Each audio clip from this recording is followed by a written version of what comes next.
Hi, Ray Hayden here, and this video is going to be part of the home projects, and it's going to be a series, and it's going to be part of the private shooting range on our private property, and that's going to be a series of videos that I'm going to make on that.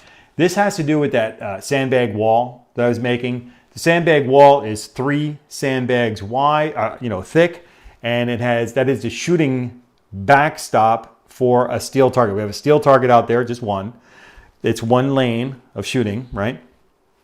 One person at a time, and as safe as possible and everything else. Non-negligent and non-reckless to meet the legal requirements, right? And it's perfectly legal, moral, and ethical to have a private shooting range on our private property. We have more than enough property to do that with, and we're well within any of the rules, regulations, and things of that nature within the state of Florida. And the state of Florida, not the counties, not the cities, not anybody living next to you, the legislature of the state of Florida occupies the entire field. That means anything to do with firearms, guns, gun ranges, and everything. The state of Florida, legislature of the state of Florida has complete control over all aspects of that. So as long as you're within the realm of what they require, you're good to go, and nobody anywhere can say anything to you. Except for noise ordinances, and that's not during the middle of the day. That's like at 2 in the morning, you're gonna go out there and start shooting at your gun range. That might be of a concern, noise. If the city has a noise thing, regulation or whatever, it's quiet hours or whatever, then that's something to be concerned with. And to make sure you're within the realm of what's, just be a good neighbor policy, right? So in this private shooting range, let me explain the setup here for you a little bit. It's on a cement slab, the backstop. There's a steel target. It's on an angle. You shoot the steel target, the bullet goes straight down into sand, all right, or sandbags. And the backstop behind that is a sandbag wall. It's not one sandbag wall. It's not 2. It's 3. There's 3 sandbag walls, and then there's a space, and then a it's a cinder block wall behind that. The sandbags cover the wall that's behind it, made out of cinder blocks, right? So, and there's a space between it. So you never see any garbage or bullets or anything or fragments or anything between the sandbags and the cinder blocks. So you know that any fragments or any issue was stopped properly, as it was supposed to be, by the steel target or the sandbags that I had placed there for that purpose. I did a lot of research, a lot of reading, studying, and everything else. And basically it comes back into you think World War II, Iwo Jima, something like that. In the military, they got all these sandbags all around. Well, why do they have sandbags? Sandbags stop bullets. So if you got a gun emplacement and you want to protect the people that are operating the gun emplacement, any aircraft gun, whatever it might be, and they have all these sandbags there, the reason why I have all those sandbags is sandbags are easy to maneuver, easy to move around, easy to replace, and they stop bullets, right? So you can protect your personnel that are behind the sandbag wall. Same thing in this case. I don't want the sandbags to really take any hits. I want the steel target to do its job. And if we do our job, we don't miss the target. And the sandbags, the first wall, second wall, and the third wall will certainly stop that any part of the bullet that might have remained that far. And if not, then there's a spacer of space. There's just airspace. And then the cinder block wall will indicate to us if anything even got that far, all right?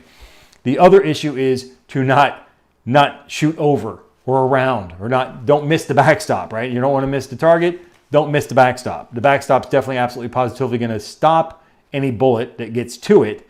But if you miss the backstop, then it didn't even have an opportunity to do its job. So that's the other thing. So when I do the project video, I'll show you that what we've done out there and what I've done and what Misdemeanor helped me design was something that does its very best under the ideal situation, ideal conditions to protect the property from capturing any remnants of a bullet that's fired on our private range, on our private property. So with that, let's go into that a little bit. It's on a concrete slab. It's built up with the sandbags and the cinder blocks, and it is designed so that I can clean it easily, I can maintain it effectively and efficiently, and that if there ever comes a time when I want to remove this thing, I can completely remove it, and there's no hazardous material, no pollution, no problem with our grounds, with the property or for the animals around us in any way, shape, or form.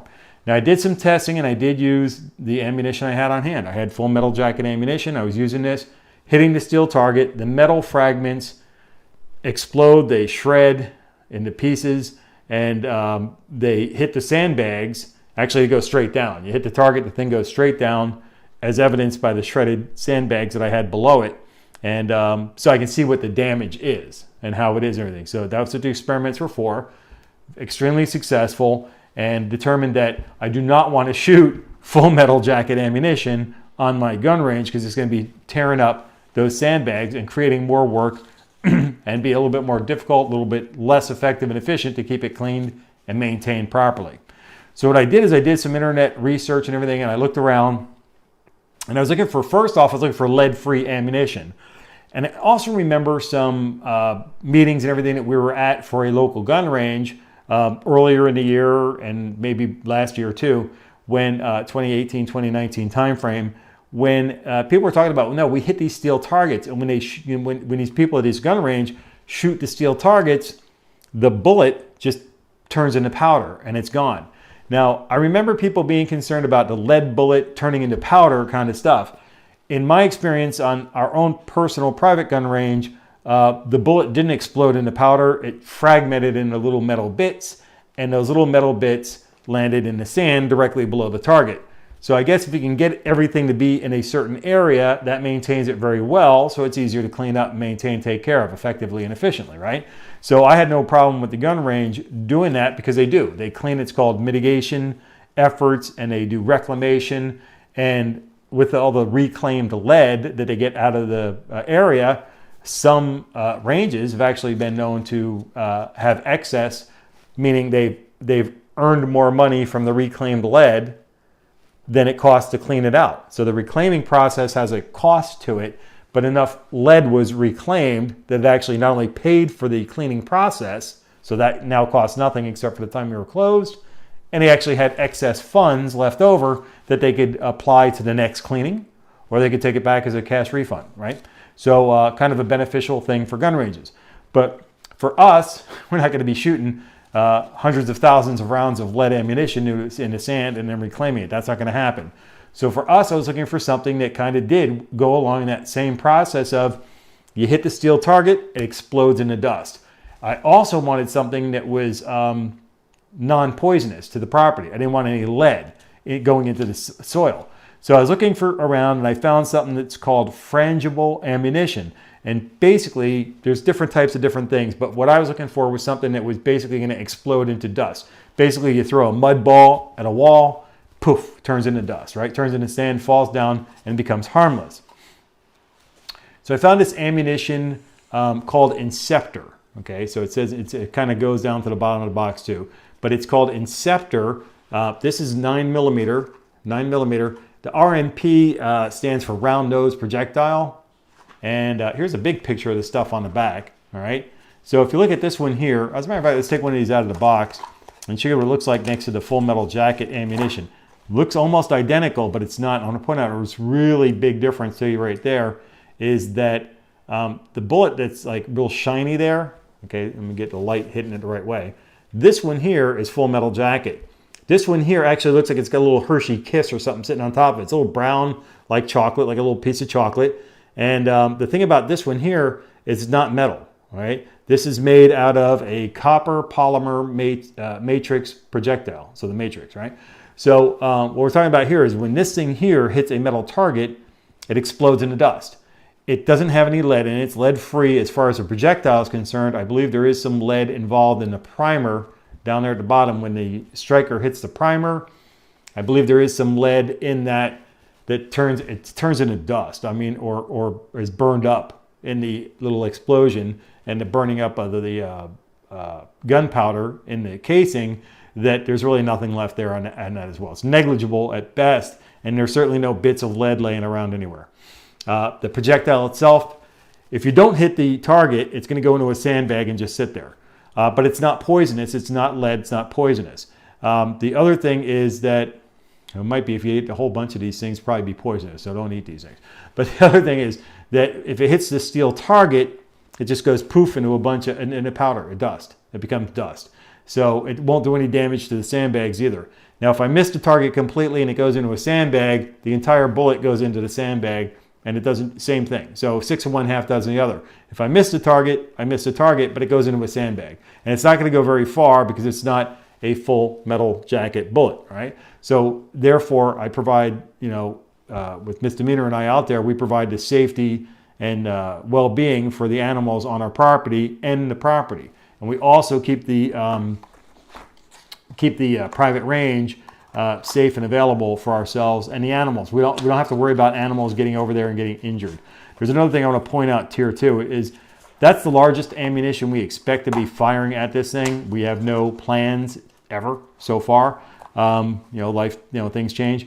But this is the 9mm bullet, right here. And then this one right next to it, I'll put it on top of the box. The other one, the shorter one there, okay, the shorter one is a 380 automatic. Okay, that's 380, and they look almost the exact same, and dimensional wise, they sort of kind of are. This one here, the metal casing is a little shorter, okay, and the 380. The 9mm is a little taller, and the bullet's a little shorter too. But basically, the dimensions are the same. As a matter of fact, when I was reading about the 380 originally, it was like 380 Kurtz, which meant short. Right, so it's a shorter bullet, and it is, than 9mm. But other than that, dimensions are relatively the same as far as the thickness of the shell. Like if you put them, back to back next to each other, all right, they're the same. They're the same width. So we'll put those away. And again, the idea for having this ammunition, and I'll do a review about that later on. But it's Inceptor, and this one here is a 380 automatic, and this one here is a 9mm Luger, right? So these are the two pieces of ammunition we have, and we picked these up, and there's another one that we're looking at in a 22 long rifle that will also, it's lead free, and it will also basically just turn into dust. If you hit the target, it turns into dust, and it's lead free. But if you miss the target, it also will just stick in the sandbag and be in there, and it's a non-poisonous material as well.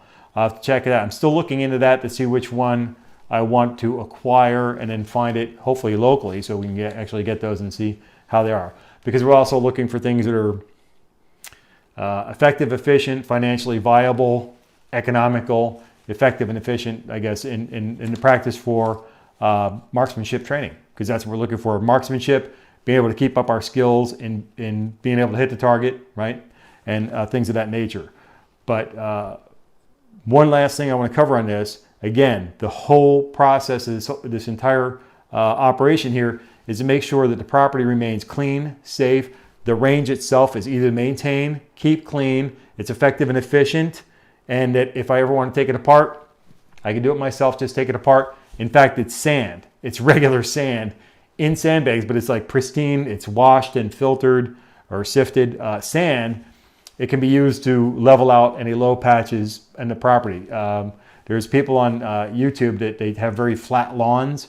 If you look them up and check them out and everything else, basically it's like a golf course. It's called top dressing, and they basically use sand to level out the property, right? So you can do that. And that's the idea with that, is to have no poisons, no hazardous material, no lead, no metal or anything like that in the material, that if it came down to that, taking it apart and using the sand to level out a low spot somewhere on the property, we could do it. It's not going to do much because it's only 4 tons or 8,000 pounds of sand, so it's not very much anyway, but there would be no hazardous material in the sand.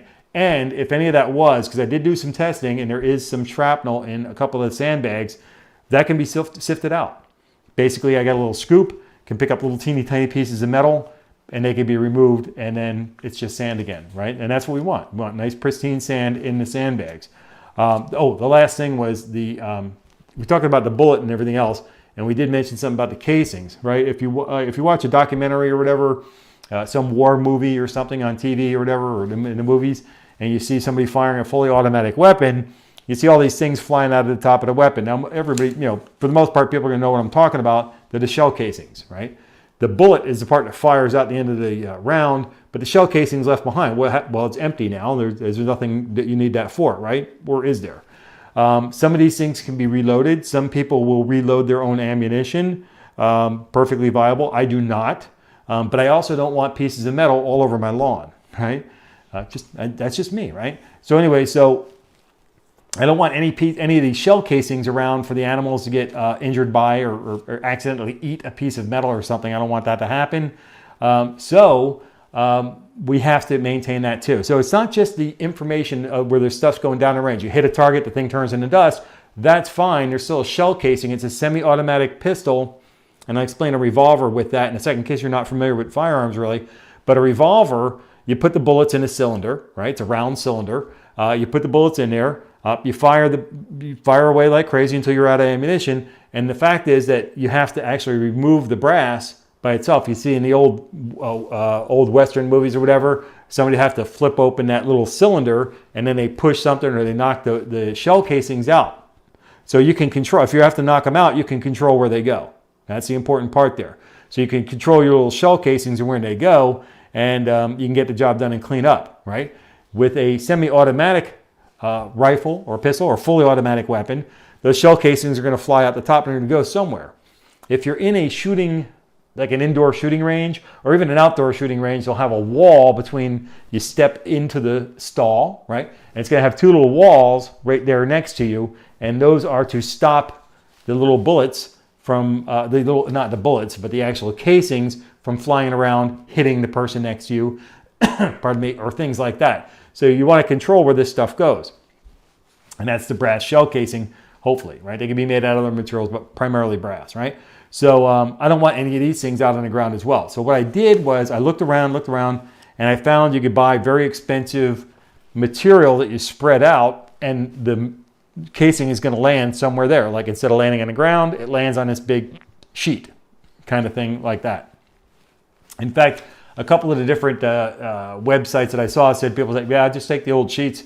You know, when we're done using those sheets and we buy new sheets, I take the old sheets and I spread them out. And that would be very good. If you have a whole bunch of white sheets out there, you can pretty much see the casings very easily. The problem with that is they might fly further or they might not fly as far. They might just fly up and land right back at your feet. So you need to be standing on a sheet, plus have additional sheets out there in order to see them and to pick up your casings. But what I did is I picked up a very large screen, because in my practice, what I did is I had a screen set up on a device that would actually catch the brass so that it didn't get stuck in the grass somewhere. So I did. It worked very well, except for 4 casings were not located immediately. The day I was doing the testing, I found 2 of them, but 2 of them were still out there in the lawn. And today I found the 2 of those because I knew where I was standing and everything. I knew where I was firing and all that. And I knew where the shell casings probably went. I found both of those today. So I'm pretty sure that as far as the 9mm bullets went, I have 100% of those collected. Now there were 22 long rifle. I have a pistol that I have a 22 adapter for. So I put the 22 long rifle adapter on there, fired some rounds with that. Not happy with the operation of it, but also the casing flies out somewhere, but they're smaller. So they're harder to see, and I don't think I found 100% of those, but I'll keep looking, and hopefully they'll turn up and not get stuck out there in the ground. There's only like 2 to 4 of those out there as well, but still, we have like a 0 tolerance for pollution out there on the property, and that's pretty much where we're headed. So I picked up this very large mat, and it's black, and it's kind of like a screen, and it's much larger than the one I already had, which was like 6 feet by 14 feet. This is like 29 by 40 feet. It's very large. And it should, and we'll test it to make sure that it can actually collect 100% of the brass that we have flying out of the pistol while we're on the range. And but that's it. We don't want any problems with the animals out there. We don't have any contaminants out there that might injure them. And we don't want to have the range in use in such a way that it scares the animals away either. We want the animals to be here on the property and enjoy that. So with that, I'm going to wrap this up. That's the Inceptor ammunition. Again, 9mm and 380 automatic. This is the 380 automatic one. And I'll do a test on these, and I'll do a review on that as well. The reviews that I've seen on YouTube have been very positive. I'm very happy with what I was seeing. So I bought several hundred rounds of ammunition. I will test small amounts because I want to make sure I can collect the shell casings as well, so that nothing gets out there on the property, all right? So with that, that's gonna wrap it up for this one here. Don't forget to give me a thumbs up, like this video. Drop a comment below, let me know any comments you have, or just to, say you stop by to say hi. And if you haven't already done so, please subscribe to the channel. I'm gonna have some more videos on this private range on our private property coming up in the future, and I'll have the project video coming up as well. And if you haven't already done so, please subscribe to the channel. I greatly appreciate the growth on the network. And until I catch you in the next video, take care and be well.